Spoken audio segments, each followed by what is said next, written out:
Bien, donc nous avons un bloc avec paragraphe et style de caractère pour modifier certaines parties du paragraphe. Alors, ce serait peut-être bien d'enregistrer le document quand même à ce stade-ci. Enregistrer 163.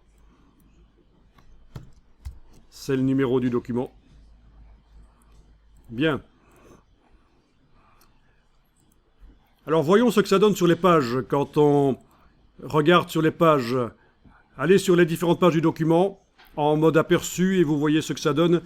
Clairement, le texte là, le bandeau du dessus est trop près du bord de la page et pas assez près du texte en dessous. Donc on va modifier ça. Et peut-être même qu'il y aurait besoin de plus d'espace entre le texte des colonnes là et le bord de la page. Ça, ce serait bien aussi.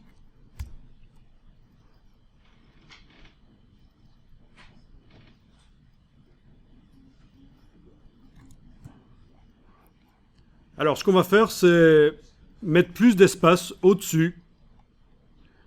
Justement, voilà, sur toutes les pages, on va mettre un espace plus grand entre le texte là et le dessus de la page. Et on va, pour ça, demander à InDesign d'automatiser la tâche, parce que c'est quand même du boulot, s'il fallait faire ça page par page. Donc, vous allez dans la palette page, jusque le dessus de la palette page, vous cliquez sur la page de gauche du gabarit A, avec la touche majuscule sur la page de droite du gabarit G. On va modifier les marges sur toutes ces pages. Et vu que les pages du document utilisent les marges sur tous ces gabarits, je veux dire. Étant donné que les pages du document utilisent ces gabarits, ben voilà, toutes les pages seront modifiées aussi. C'est sûr. Vous avez sélectionné tous les gabarits. Vous allez dans le menu page, marge et colonne. Dans la boîte qui s'ouvre, ceci doit être cassé, c'est une chaîne cassée. Vous devez avoir ceci enclenché, ajuster la mise en page, ajuster la taille des polices, ajuster le contenu verrouillé. Vous avez ces trois choses-là activées. Vous allez mettre plus d'en-tête, on va peut-être passer finalement à 20 comme pour le pied, oui, 20. Touche tabulation et on devrait voir que ça bouge. Voilà, ça a bougé.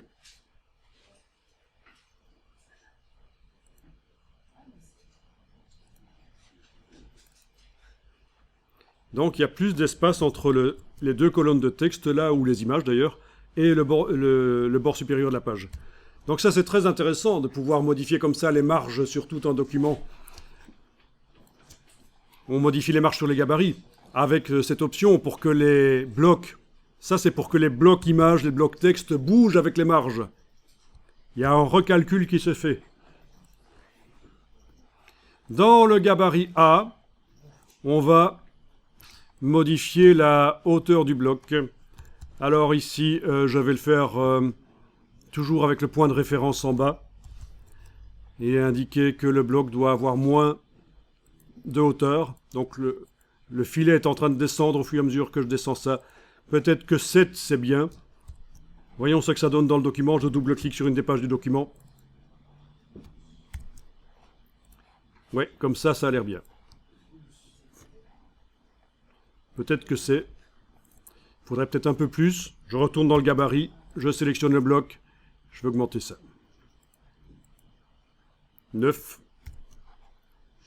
Alors, il y a un moyen de modifier dans le gabarit et de voir en même temps ce que ça donne dans le document, bien sûr. Si vous allez dans le menu Fenêtre, Disposition, et vous demandez de fractionner la fenêtre.